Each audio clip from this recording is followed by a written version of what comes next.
It was a late, moonless, snowy night. I heard the chilling cry of a bobcat as I arrived home from my parents' house, where we had just had Thanksgiving dinner in northern Michigan. Exhausted, I had finally made it to my bed when my pregnant girlfriend asked for nacho cheese munchies. Reluctantly, I laced up my boots and went to my car. Due to the cold, it took me a while to start the car, which only made me more irritated. But eventually I got it started, and I arrived at the convenience store to retrieve my girlfriend's mandated snacks.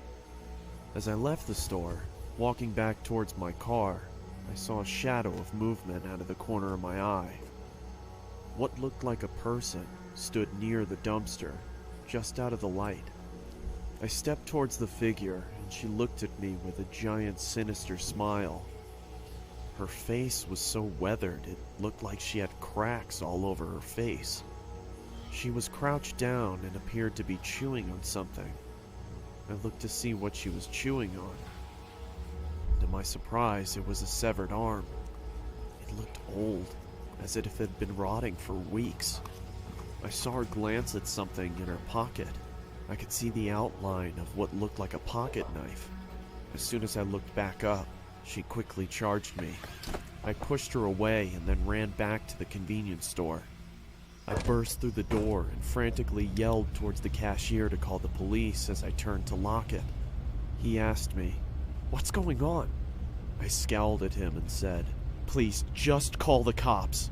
I looked back outside and saw the woman had moved across the street and was still scrutinizing me as she maintained her malevolent grin. "Look, there's a girl out there who's trying to kill me." Looking over me, he replied, "I don't see anyone out there, sir." Those words shook me, even to this day. When the police reached the gas station, they began looking around for the woman while one of the officers asked me what had happened, and I told him the details of the encounter. One of the officers came back and said he couldn't find anything. I then took them back to where I first noticed her. We spent a few minutes intently searching, but there was no proof she was ever even there. The officer cocked his head and looked at me as if I was deranged and asked me in a judgmental tone, "Are you feeling okay?" I was about to defend myself, and then I started to think. I am tired, and I have had a couple of drinks, so I just told him, "Yes, sir. Sorry for bothering you. I hope you have a nice night." And then I drove home. I got home at around 4 o'clock in the morning. My girlfriend greeted me with an angered but concerning tone of voice. She asked me, "Where were you? Are you okay?" So I told her everything that happened. Of course, she didn't believe me. I couldn't get to sleep that night. I sat in my bed questioning my sanity, wondering if it was all even real. Am I crazy? Maybe I'm just tired. But no, that can't be it. I saw it. But if I saw it, why was there no proof? Where did the arm go? Where did she go? Before I knew it, it was 7 in the morning, and I had to go to work. I threw on my jacket as I was about to head to the construction site, and I put my hand in my pocket and noticed that there was a hole in it. It wasn't there the other day. I thought, what if she caught my jacket as I ran? Which further proves my suspicion that she was real. I couldn't believe it. My mind completely went wild until my girlfriend kissed me goodbye. I told my friends at work what had happened, and they didn't believe me either. They made jokes about it the entire day, but I had my bowling tournament that day, so that gave me something to look forward to. I got home and hung my vest and jacket up and rapidly put on my bowling shoes and got my bowling ball. My girlfriend looked at me with a pleasant smile and said, "When will you be back?"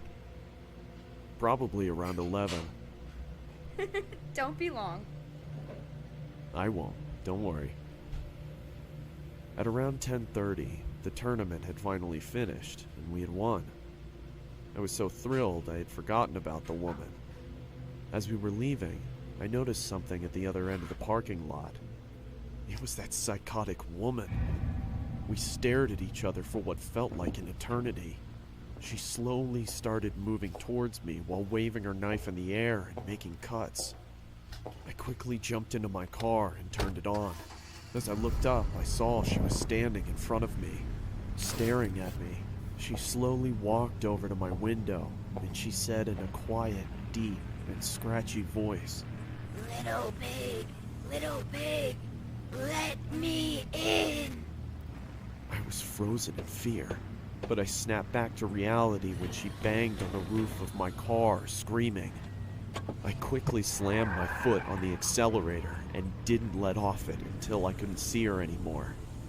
When I arrived home, I told my girlfriend what had happened. Like last time, she didn't believe me. I really thought I was insane, but I tried to forget about it and get some sleep.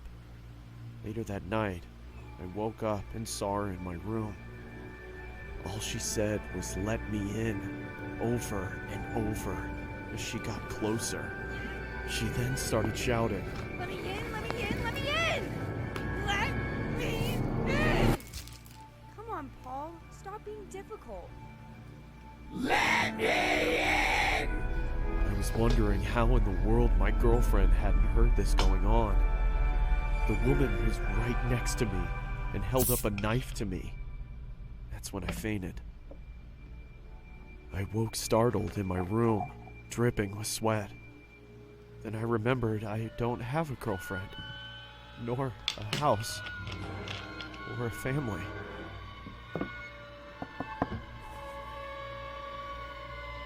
Come on, Paul. Time for your morning meds. Let me in.